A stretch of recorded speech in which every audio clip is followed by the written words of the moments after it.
What happens when children become soldiers in Mexico's drug war? On October 2, 2025, in the hills above Zamora, Michoacán, a routine patrol turned into a brutal firefight that would expose one of the darkest realities of modern cartel operations. This is the story of Operation Primero de Mayo, where Mexican security forces uncovered not just a narco camp, but a systematic machine that turns teenagers into armed sentinels. 3 bodies, 4 arrests, and a discovery that would shake Mexico's security establishment to its core. Zamora, Michoacán. Wednesday, October 2nd, 9:23 p.m. Darkness had already swallowed the landscape when the silence was shattered by gunfire. This wasn't a stray bullet. It was a declaration of war in the rugged terrain of Colonia Primero de Mayo, where thick night air hung between abandoned orchards and dogs barked at shadows. A group of armed men opened fire on a Mexican army patrol. What followed wasn't just an operation, it was a hunt. In less than 20 minutes, federal forces including the Army, State Prosecutor's Office, and National Guard converged on the hillside like it was a foreign combat zone. Gunshots echoed against rocks, the smell of gunpowder mixed with damp earth and the sweat of fear. At the top of the hill, between torn tarps and sacks of animal feed, stood the epicenter of everything, a narco camp. Rustic, improvised, but very real. 3 bodies lay scattered among branches and empty cement bags, faces unrecognizable, tactical clothing. Beside them, 2 AR-15-style rifles, a pistol, and a partially burned notebook. 4 survivors were captured before midnight.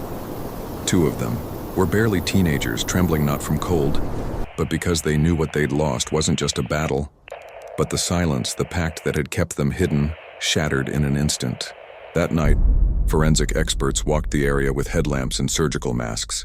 They collected shell casings, took photographs, and wrapped the bodies in gray sheets. They were transported as unknowns, but the faces of those who fired weren't new to the region. A local commander who requested anonymity said only one phrase: "We already knew they were here. We just needed someone brave enough to go up there." Because that forgotten hill on the maps, surrounded by nameless roads, wasn't just a geographical point. It was an open wound, occupied territory, and that night the state decided to reclaim it. Omar Garcia Harfuch, Mexico's federal security secretary, was notified at 11:16 p.m. The institutional response was swift, cold, and uncompromising. Today we didn't respond to an aggression. Today we went after them, and we won't give up another meter. But what they found in that camp went far beyond weapons and fake uniforms. Hidden in the undergrowth was something more, something that hasn't been fully told yet. Colonia Primero de Mayo doesn't appear in Michoacán's postcards. It's a labyrinth of dirt roads, sheet metal roofs, and hills that blur between fog and rusted antennas. There are no security cameras here, only rumors. And one particular rumor had been repeated for months. There's strange movement up there, but nobody dares to see what.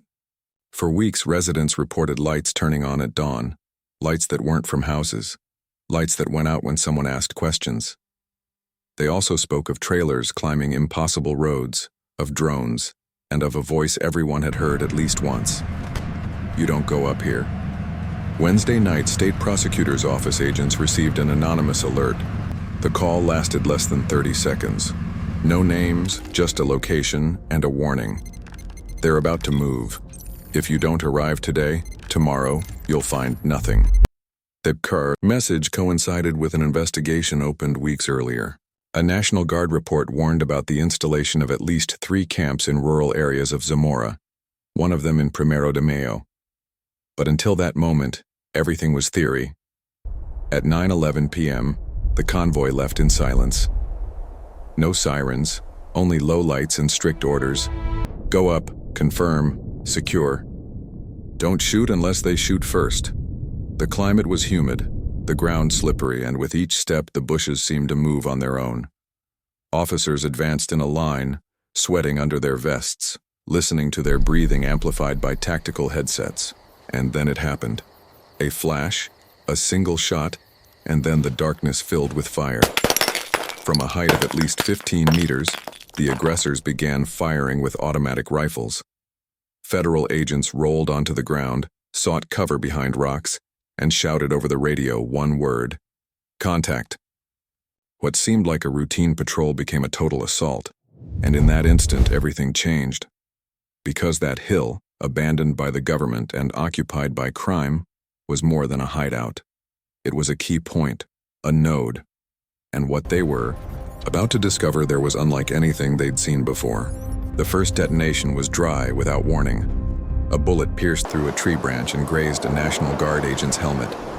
There was no time for warnings, only reaction. Respond.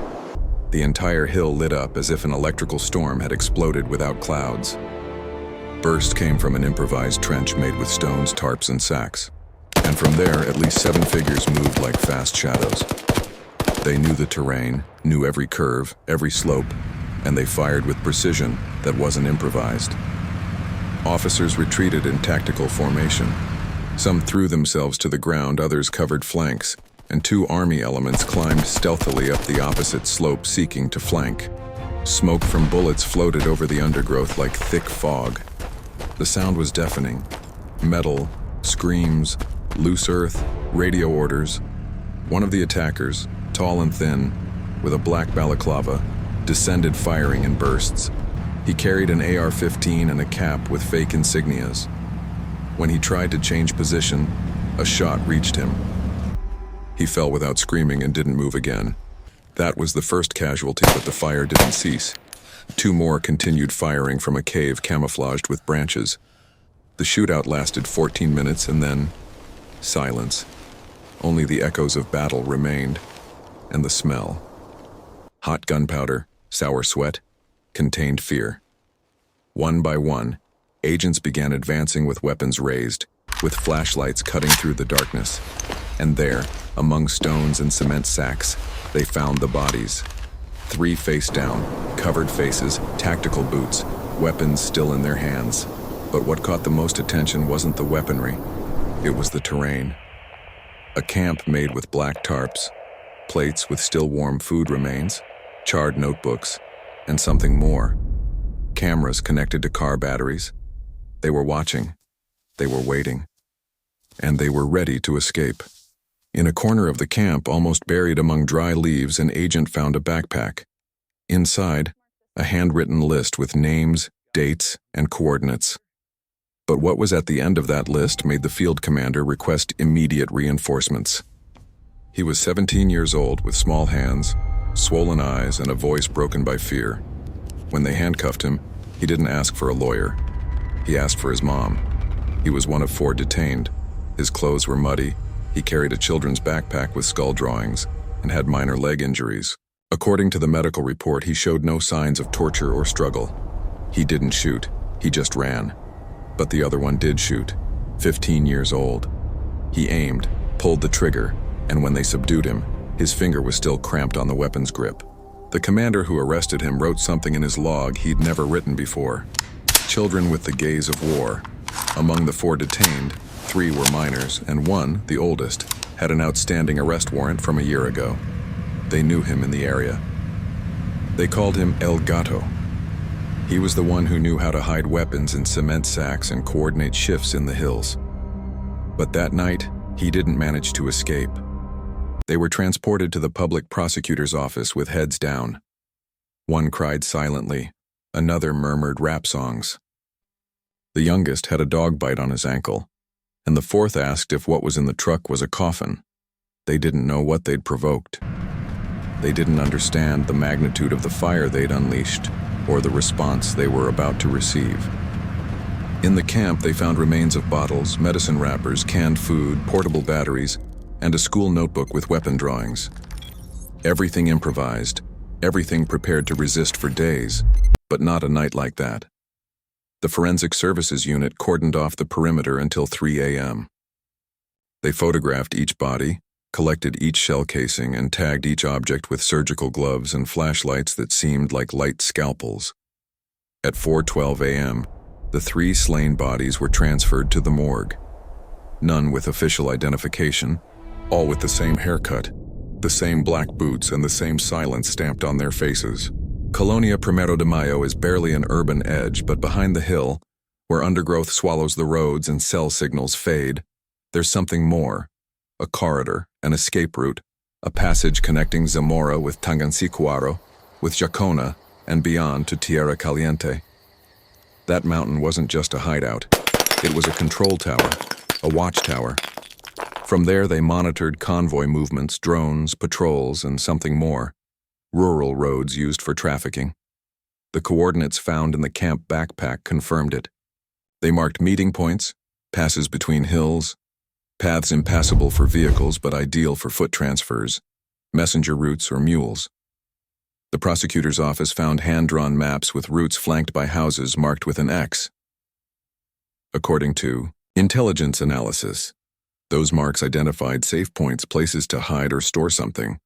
It wasn't the first time something like this appeared in Michoacán, but it was the first time it was located so close to Zamora's urban core. The notebook seemed harmless, covered in mud, with burned corners. But when forensic experts opened it, the change was immediate. These weren't notes or jottings. It was a movement registry, a timed log of people, dates, and codes.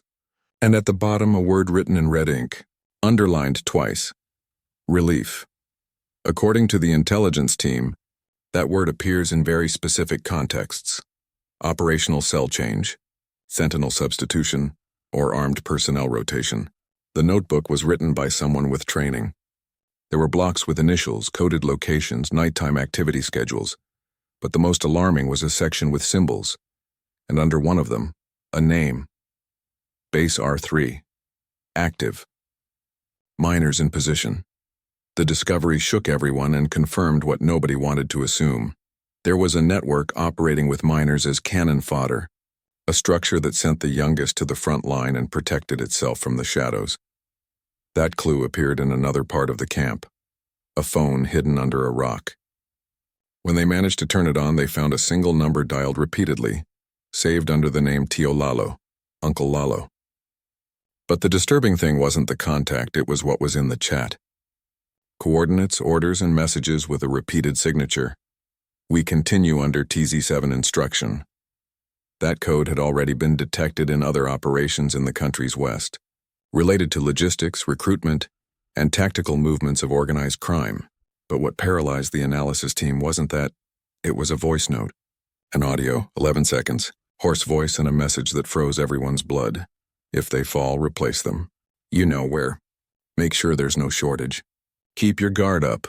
It was a protocol, a systematized order to replace the fallen as if they were interchangeable pieces, as if their lives weren't worth more than a line in a notebook. And then, from Mexico City came the order that would change everything. Omar Garcia Harfuch assumed total control of the case. The report arrived at his office at 2:24 a.m. The tone of the report was technical, cold, but what it said was anything but common. Armed miners, active coordinates, camp with tactical monitoring, and a network operating under the TZ7 protocol. Omar Garcia Harfuch didn't need a meeting. He just read the header and gave the order that would mark the case's direction. Deploy second ring. Seal access within 50 kilometers. Nobody leaves, nobody enters. Today, the state responds with all its force. Minutes later, in coordination with SEDINA, Ministry of National Defense, Regional Red Code was activated. That meant one thing: immediate interinstitutional intervention and tactical intelligence presence on the ground. Harfuch knew what happened wasn't an isolated operation, it was a symptom. An advanced cell infiltrated in the urban periphery with miners, as the visible face and a shadow behind. A command network that still hadn't shown its face. From the command center in Mexico City, he ordered total access to traffic cameras, IME tracking of seized cell phones, and satellite review of rural routes between Zamora, Jacona, and Tangancicuaro. His phrase was clear: this isn't a nest, it's an arm, and we're going to cut it from the root. At dawn, specialized units departed from Morelia toward the zone, equipped with night vision, thermal detectors, K9 units, and rapid intervention teams. The instruction wasn't just to capture, it was to map, understand, and anticipate the next movement. In a meeting with state prosecutor's office commanders, Harfuch was direct. We're no longer talking about criminals. We're talking about a structure that normalized putting weapons in children's hands, and that in this country we will not allow. What disturbed the secretary most wasn't the violence, it was the coldness of the recovered message. If they fall, replace them. That phrase didn't just dehumanize, it revealed a system, machinery that doesn't depend on names but on function, and that's harder to destroy. That's why the response wasn't just media-driven, it was surgical, silent and total. When the sun began illuminating Zamora's hills, the operation had already ended, but the violence had only changed form. In Colonia Primero de Mayo, people came out cautiously, windows remained closed, curtains down, and children who normally played among stone walls and twisted trees didn't come out. Not as punishment, but from fear. The smell of gunpowder still lingered in the air. The earth still showed military boot prints, and on some house walls remained marks, stray bullets, pieces of splintered wood, a children's backpack hanging on the gate of an abandoned house. On social media, rumors grew that the dead were outsiders, that the detained were locals, that one of them studied at a telesecundaria less than 3 kilometers away, and that someone from the town, someone known, was the one who turned them in. Fear stopped being abstract. It had direction and a last name. In the streets, people spoke in whispers. They say they were from the other side of the hill. One lived with his grandmother. They used him and released him. The prosecutor's office confirmed that at least 2 of those detained were from Zamora minors without criminal records, but with digital links to profiles used by criminal cells in Apatzingan and La Piedad. The news spread like wildfire. Children used as lookouts, armed children, children sent to die. And with that revelation came another, even more painful one. The mother of one of the slain presented herself at the morgue Thursday morning. She carried a photo. She showed it without speaking. The coroner nodded. She fainted. Her son was 16 years old. The local press avoided showing his face, but neighbors already knew. He was quiet, played soccer. We saw him every afternoon. What the operation left wasn't just a dismantled camp, it was a broken mirror, because it was no longer just about cartels or armed cells, but about a generation growing up between fake uniforms, borrowed rifles, and empty promises. The news crossed the country in minutes. Zamora, Michoacán, 3 killed, 4 detained, a dismantled camp, and one fact that changed everything: armed minors as the first line of defense. Images began circulating: the covered face of a handcuffed teenager, the ruined camp, confiscated weapons on a metal table. National media picked up the case. Analysts debated whether it was forced recruitment or a voluntary decision. But in Colonia Primero de Mayo, labels didn't matter. What mattered was the emptiness. The empty chair at the table, the notebook without an owner, the gaze of a grandmother who never spoke again. From the National Palace, a message of solidarity was issued. But the statement that really went viral was different. Omar Garcia Harfuch, standing in front of a board with coordinates, maps, and photographs, said only this: "Today we returned a hill to the state. But it's not enough to recover territory, we must recover the future. And that isn't done with bullets, it's done with presence." The phrase was replicated on portals, newscasts, and social networks because it didn't sound like politics. It sounded like truth. Harfuch ordered reinforcement of intervention with educational, psychological, and community presence. He sent teams for attention to at-risk minors and, most importantly, activated early prevention protocols for rural areas throughout Michoacán, because he understood something that goes beyond the operation. Crime doesn't just recruit soldiers anymore, it recruits desperation.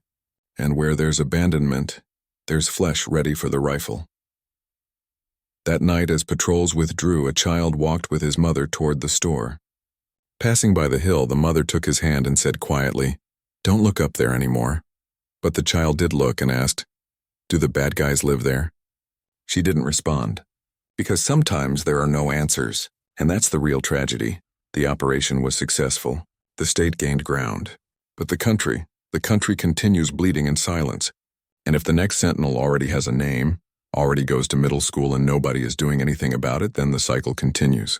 This is the story of Operation Primero de Mayo, where victory on the battlefield couldn't hide the defeat of a society that's losing its children to the shadows, where strategic hills matter less than the broken homes at their base, and where the question remains: how many more hills are there with how many more children waiting for their turn to fall?